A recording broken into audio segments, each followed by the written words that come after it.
सद्गुरु ज्ञानानंद गिरि भगवान की जय। नमः पार्वती पतये हर हर महादेव। ஸ்ரீ ஞானானந்த குருகுல ஸ்தோத்திர பாராயணத்தில் ஞானபுரீஸ்வரர் தேவாரம் 7வது பாடல்.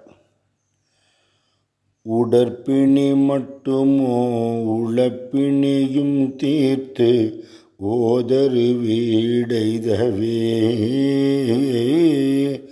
மடத்தகை நீக்கீனன் மலரடி காட்டுமோர் வள்ளல் ஞானானந்தர் சேர் இடத்தமர் ஞானபுரீஸ்வரன் மலரடி இன்தமிழால் பாடி கிடத்தி நன்னெஞ்சமே கேள்வினி பிறவாமை கிட்டுமோர் அட்டையின்றே.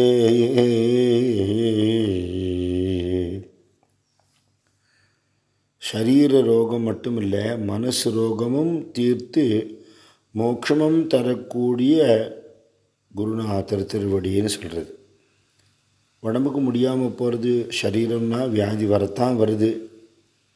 உடம்பு முடியலேங்கிறது நினச்சா மனசுக்கு கவலை வந்துடுறது. மனசு கவலையாக இருக்கிற விஷயங்கள்னால உடம்புக்கு முடியாமல் போகிறது. அப்படி இன்டர் ரிலேட்டடாக அது ரெண்டும் இருக்குது. அப்போ இதுக்கு என்ன காரணம் அப்படின்னா, வியாதிக்கு ஏதோ டாக்டர்கிட்ட போகிறோம், மருந்து சாப்பிட்றோம், அப்புறம் அது குணமாகல இன்னொரு டாக்டர்கிட்ட போகிறோம், இன்னொரு மெத்தட் ஆஃப் மெடிசனுக்கு போகிறோம், குணமாகுது, ஆகலை, இழுத்துட்டு போகிறது, பணக்கஷ்டம், மன வேதனை, சுற்றி இருக்கிறவாளுக்கு சிரமம், இப்படி ஏற்படுறது.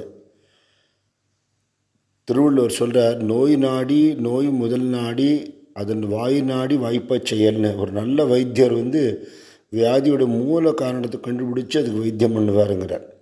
அப்படி சரீரத்தில் முடியாமல் போகிறது, மன கிளேசம் வருதுன்னா அது காரணம் என்ன? நம்மளுடைய கர்ம வினைகள், வினை பயனை அனுபவிக்கிறோம். அது நம்மளே பண்ணினது தான் நமக்கு வருதுங்கிறதுனால தவிர்க்க முடியாது. சுவாமி என்ன பண்ணுறார், உடம்புக்கு வரக்கூடிய வேதனை, மனசுக்கு வரக்கூடிய கஷ்டங்கள் ரெண்டுத்துலேருந்தும் தன்னுடைய சாநித்தியத்தினால, தபோவனங்கிற தன் சந்நிதியினால் எல்லாருக்கும் மனசுக்கு அமைதியை கொடுக்குறார். ஆறுதல் வார்த்தைகள் சொல்கிறார்.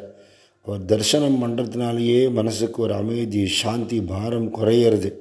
அப்புறம் என்ன, நம்ம கர்ம வினையை பெருமளவு நீக்கி அனுபவிக்கணுங்கிற ஒரு கணக்குக்கு மலைகளவு வர வேண்டிய ஒரு கஷ்டத்தை ஒரு சின்ன தெருவில் கிடக்கிற ஒரு குட்டி கல் அளவுக்கு அது சுருக்கி நம்ம கர்மாவே அனுபவித்த மாதிரி இருக்கணும், கருணையினால் தப்பித்த மாதிரி இருக்கணும்னு பண்ணுறார். இது பக்தாளுக்கு அனுபவத்தில் தான் தெரியும்.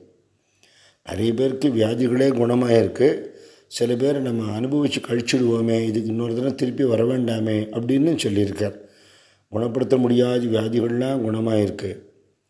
சித்தப்பிரமை இருந்ததெல்லாம் சரியாக போயிருக்கு, மனக்கோளாறு சரியாக போயிருக்கு, மனசில் இருக்கிற கவலைகள், பாரங்கள் தீர்ந்துருக்கு, கவலைக்கு காரணமான விஷயங்கள் தீர்ந்து போய் நீர்த்து போயிருக்கு. இது பாஸ்டன்ஸ் இல்லை, இன்றைக்கி சுவாமி சன்னிதானத்துக்கு வேண்டிக்கிறவாளுக்கும் அதே தான் நடக்கிறது.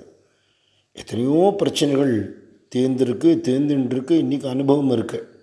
சில சமயங்கள் அந்த அனுபவித்து தீர்க்க வேண்டியதுனால நமக்கு ஒரு டிரான்ஸ்ஃபர்மேஷன், ஒரு ஆன்மீக முன்னேற்றம் கிடைக்குன்னு கூட சுவாமி நினைக்கலாம்.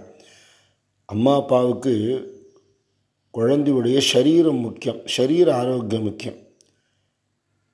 மகான்களுக்கு ஜீவனுடைய ஆத்மக்ஷேமம் முக்கியம். அந்த ஜீவன் சத்சங்கத்தில் இருக்கிறதுக்கு, ஆன்மீக வாழ்க்கை வாழறதுக்கு இந்த சரீரம் வேணும். அது ஒரு சாதனம். அதுக்காக அந்த சரீரம் காப்பாற்றப்படணுங்கிறது விஷயமே தவிர சரீர போஷணம் இல்லை அவள் பண்ணுறது. அதனால் உடற்பிணியை தீர்ப்பார், உழைப்பிணியை தீர்ப்பார். ஓதரு வீடு எய்தவேன்னா மோட்சம், நிகரில்லாத மோட்சம், வீடு பேர், அதை கொடுக்கக்கூடிய சுவாமியை புரிஞ்சிக்காமல் சத்சங்கத்துக்கு வராதபடிக்கு தெய்வீக வாழ்க்கையிலேருந்து விலகி லௌகீகமாக வாழ்ந்து அவஸ்தைப்பட்டு ஜென்மாவை வீணாக்கிற எத்தனையோ பேர் மக்கள் நம்மளாம் இருக்கோமே. நம்மளை காப்பாற்றுறதுக்கு தானே ஒரு மனுஷ சரீரம் எடுத்து எத்தனையோ இடங்கள் சஞ்சாரம் பண்ணி ஊர் ஊராக போய் ஜனங்களுக்கெல்லாம் நல்லது பண்ணின்னு இருக்கார் இல்லையா? அப்போது நம்மளுடைய மடத்தன்மையை நீக்கி மடத்தகை நீக்கி சுவாமி சொல்கிறார், பகவானை உணர்வது கடமை, மற்றது மடமைங்கிற. ஜென்மம் எடுத்ததோட பிரயோஜனம் என்ன? பகவத் அனுபவம். அந்த அனுபவத்துக்கு தகுந்த மாதிரி வாழணும். அதுக்கேற்ற மாதிரி குடும்பமோ உத்தியோகமோ வியாபாரமோ அதுக்கு அனுகூலமாக ஆக்கிக்கணும். பிரதானமாக லட்சியத்திலேருந்து விலகக்கூடாதுன்னு சுவாமி ஒப்பற்ற மனித பிறவி அப்படின்னு சொல்லுவார். பிறவி பயனை அடைவோம்பார். அதனால் தபோவனமும் ஒரு குடும்பம் மாதிரி தான் இருக்கும். நம்மளும் குடும்பத்தோடு அங்கே போகலாம். எவ்வளவு நெருங்கி பழகி எத்தனை அன்போடு இருந்தாலும் எல்லாம் சுவாமியை சார்ந்து போகிறதுனால லௌகீக பற்று கொஞ்சம் கொஞ்சமாக விட்டு விலகிடும். அது விலகிறதே நமக்கு தெரியாது. அதனால் மடத்தகை நீக்கி நன்மலரடி காட்டுமோர் வள்ளல் ஞானானந்தர் சேர். என்ன கொடுக்கல அவர், அத்தனையும் அள்ளி அள்ளி கொடுக்குற வள்ளல் இல்லையா? நம்மளுடைய அஜ்ஞானத்தை நீக்கி ஞானத்தை கொடுத்து தன் திருவடிகளை காட்டி சரீர வியாதியை குணப்படுத்தி மன கஷ்டத்தை தீர்த்து மோட்ச சாம்ராஜ்யத்தையும் கொடுக்கக்கூடிய அந்த சுவாமி இருக்கிற தபோவனம், அங்கே இருக்கிற ஞானபுரீஸ்வரர் அப்படி சொல்கிறார். வள்ளல் ஞானானந்தர் சேர் இடத்தமர், அங்கே இருக்கக்கூடிய ஞானபுரீஸ்வரன் மலரடி. முதல்ல சுவாமியோட மலரடி. அந்த சுவாமியோட மலரடி கிடைச்சதுனால அவருடைய ஈஸ்வர ஸ்வரூபமே ஆன ஞானபுரீஸ்வரோட மலரடி. இது ரெண்டும் நமக்கு கிடைக்கிறது. எப்படி வந்தனை பண்ணணும்னு சொல்கிறார். எத்தனையோ புஷ்பங்களால் பூஜை பண்ணலாம். ஆனால் சுவாமிக்கு ரொம்ப பிடிச்சது என்ன அப்படின்னா பெரிய புராணத்தில் வருது, எமக்கு அர்ச்சனை தமிழ் பாட்டாகும்னு சிவபெருமான் சொல்கிறார் சுந்தரமூர்த்தி சுவாமிகள்கிட்ட. அதனால் ஞானபுரீஸ்வரன் மலரடி இன்தமிழால் பாடி, நல்ல இனிமையான தமிழால் அந்த சுவாமியை பாடி அடியார்கள் எழுதின பதிகங்கள் இருக்குது. நிறைய பாடல்கள் சாதுக்கள் எழுதியிருக்கா. மகான்கள் எழுதின பாடல்களை பாடணும். அப்படி பாடி கிடத்தி நெஞ்சமே, மனசை அவர்கிட்ட கடத்திடும், மனசை அவர்கிட்ட விட்டுடுங்கிறார்.